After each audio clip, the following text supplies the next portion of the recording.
Bonjour les amis et bienvenue sur ma chaîne et sur cette vidéo qui va parler de l'analyse dans le tarot archétypal du battleur que je vous fais voir ici et que vous pouvez prendre devant vous. Alors une chose très importante déjà pour commencer, je ne sais pas si vous l'avez remarqué, mais dans le jeu du tarot on ne voit jamais les oreilles des personnages. C'est assez intriguant. Est-ce un oubli ou bien est-ce pour nous dire quelque chose ?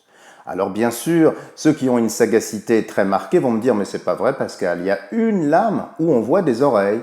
Effectivement, c'est la lame numéro 10 que l'on verra un petit peu plus tard, qui s'appelle la roue de fortune, où on voit, je vais vous l'approcher, sur ces animaux, de façon un peu proéminente du reste, les oreilles.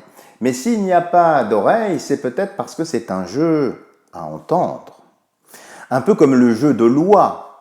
La loi, mais aussi ce qu'il faut entendre, du verbe « ouïr ». Et puis c'est un jeu qu'il faut entendre « je » comme une quête identitaire. Alors qu'est-ce qu'il faut entendre dans le jeu? Eh bien si on commence la série ici, le battleur, le bas-te-leur. Il y a donc un leurre ici-bas. C'est une première chose.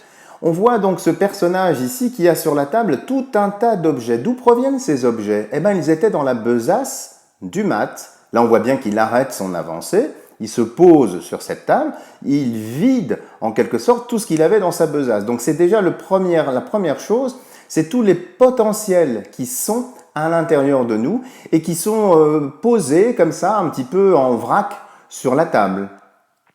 Et puis cette table est de couleur chair. Là, je prends bien sûr, je ne le redirai pas à chaque fois, mais le tarot K-, elle est de couleur chair. Vous voyez, je l'avance un petit peu. La couleur chair, c'est tout ce qui traduit l'humanité ou l'humanitude. Donc c'est donc dans le monde concret. Et si vous regardez attentivement tous les objets qui sont posés sur la table du battleur, vous allez voir en quelque sorte les lames mineures. On voit des coupes, on voit des bâtons, on voit des épées et on voit aussi des deniers.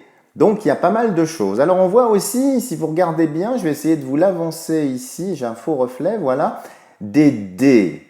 3 dés qui renvoient bien sûr aux 3 points qu'on avait vus sur le bâton du mat. Mais pourquoi des dés? Alors bien sûr c'est en référence avec les soldats romains qui ont joué au dé la tunique du Christ. Alors ça peut sembler décalé par rapport à cette analyse, mais pas tant que ça. Vous allez comprendre un petit peu plus loin. Donc on voit tout le potentiel qui est là. Le battleur renvoie ici à tout ce qui est la naissance, le commencement, l'enfance. Du reste, vous pouvez voir ici, c'est très très bien représenté sur le K-, un petit peu comme une vulve. Et cette première lame vous renverra à vous-même, à votre naissance et par extension à l'enfant intérieur. On voit bien que les pieds du battleur, ici, vous voyez, il y a comme des petites traces de sang. Alors, ça vous pose la question, dans quelles circonstances êtes-vous né? Est-ce que vous êtes né par voie basse? Est-ce que vous êtes né par césarienne? Est-ce qu'il y a peut-être eu des problèmes physiologiques à votre venue au monde? Et puis, par extension, est-ce que vous êtes un enfant voulu? Est-ce que vous êtes un enfant désiré ou un enfant non désiré? Et c'est donc le commencement. Et là, cette lame indique ce que vous faites, mais ça montre l'origine des choses, le commencement de votre action ici-bas, donc sur cette table, dans l'humanité. Vous voyez, il y a tous les potentiels qui sont là sur la table, mais qu'est-ce que vous allez choisir? Comment est-ce que vous avez choisi dès le départ? Donc ça vous remonte à l'enfance, à l'origine des choses. Donc c'est une lame qui vous questionne sur votre origine, votre arrivée en quelque sorte sur le monde. On peut voir ici aussi, alors juste un petit rappel pour les dés bien sûr, au-delà de tout ça, si vous grossissez avec une loupe, là je ne peux pas le faire, vous allez voir que le total de toutes les faces donne 21. Comme les 21 lames, effectivement, du tarot. Les 22, je veux dire. Alors ici, vous voyez aussi un serpent, ce qui est assez incongru quand même de voir un serpent ici, sauf dans une dimension bien sûr archétypale et psychologique, c'est la libido naissante. Alors comment est-ce qu'elle a pris naissance, le rapport aux autres, l'altérité dans une dimension sexuelle aussi. On voit que la tête se dresse, ça peut être effectivement très phallique tout ça.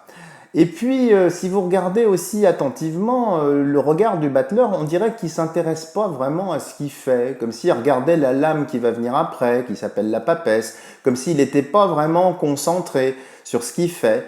Alors ça vous interroge justement sur ce que vous faites. Avant c'était le chemin, là c'est que faites-vous? Est-ce que vous le faites vraiment avec passion, avec implication, avec amour? Ou bien est-ce que vous le faites un petit peu en dilettante? Ou bien est-ce que vous le faites en quelque sorte pour répondre à un schéma social, à un conditionnement, à une orientation? Qu'est-ce que vous faites? Et ça remonte à l'origine, donc depuis le début, comme si c'était un pli que vous aviez pu suivre, alors sans aucune connotation ni jugement de valeur. Hein. Alors, autre chose aussi très intéressante dans cette lame, c'est le bâton qui est tenu effectivement par le battleur. Alors, vous ne l'avez peut-être pas remarqué, mais c'est exactement le même bâton, je vous fais voir, que l'on trouve à la fin du jeu. Vous voyez, dans la dernière lame qui s'appelle le monde. C'est le même bâton qui est tenu de la même main. Mais ici, vous voyez, il est tenu un petit peu de façon oblique. Hein. Et puis quand on grossit un petit peu sa main, voilà, on dirait qu'il triche un petit peu, qu'il escamote les choses et son regard n'est pas vraiment là. Hein. Dernier point intéressant, la table sur laquelle il travaille, c'est une table à 3 pieds. Encore un 3, comme les 3D, comme tout un tas de choses. Mais c'est une table qui est un petit peu précaire. Où est le 4e pied? Comment se fait-il que cette table tient? Eh bien, on voit que c'est le battleur qui maintient cette table. Donc, dans l'action que vous avez, dans ce que vous faites, pourquoi est-ce que vous faites les choses comme ça? Est-ce que vous êtes vraiment présent dans ce que vous faites? Est-ce que c'est un travail alimentaire? Est-ce que c'est quelque chose qui vous a été imposé? Pourquoi y a-t-il cette précarité qui est là? Donc c'est une interrogation sur ce que vous faites et sur l'origine. Et puis ça remonte bien évidemment aussi par extension à l'enfance, hein, au commencement de l'adolescence où tous les potentiels sont là. Qu'est-ce que vous avez choisi sur la table? Qu'est-ce que vous avez évité sur la table? Pourquoi vous avez choisi d'effectuer telle ou telle chose? Pourquoi vous avez choisi tel ou tel métier, telle ou telle profession? Et puis ça montre, hein, comme je vous le disais, de façon un petit peu plus large aussi, l'enfant intérieur. Est-ce que cet enfant intérieur est serein? Ou bien est-ce qu'il triche? Est-ce qu'il ment? Est-ce qu'il se ment? Est-ce qu'il ment à son auditoire? Est-ce qu'il ment à son public? Il fait des trucs, il fait des astuces, il escamote tout un tas de choses. Et puis on voit bien que dans l'autre main, la main gauche, il y a de l'argent qui est au niveau, presque au niveau sexuel ici. Donc vous voyez, on voit bien le serpent et l'argent, les deux piliers, les deux énergies qui font tourner le monde. Donc le battleur vous pose la question, puisqu'il y a quelque chose d'ici-bas qui vous leurre, est-ce que dans ce que vous faites, vous êtes bien dans ce que vous faites? Ou bien est-ce que vous reproduisez un schéma parental? Est-ce que vous reproduisez tout un tas de choses?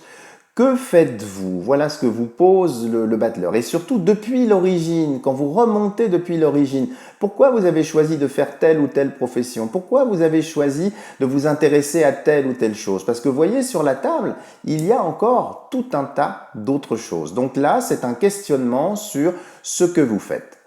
Voilà les amis, écoutez, si vous avez aimé cette vidéo, n'hésitez pas à me mettre un petit pouce bleu. Pour celles et ceux qui ne seraient pas encore abonnés à ma chaîne, faites-le, ça m'aidera à développer ma chaîne et puis pour être sûr de ne manquer aucune vidéo.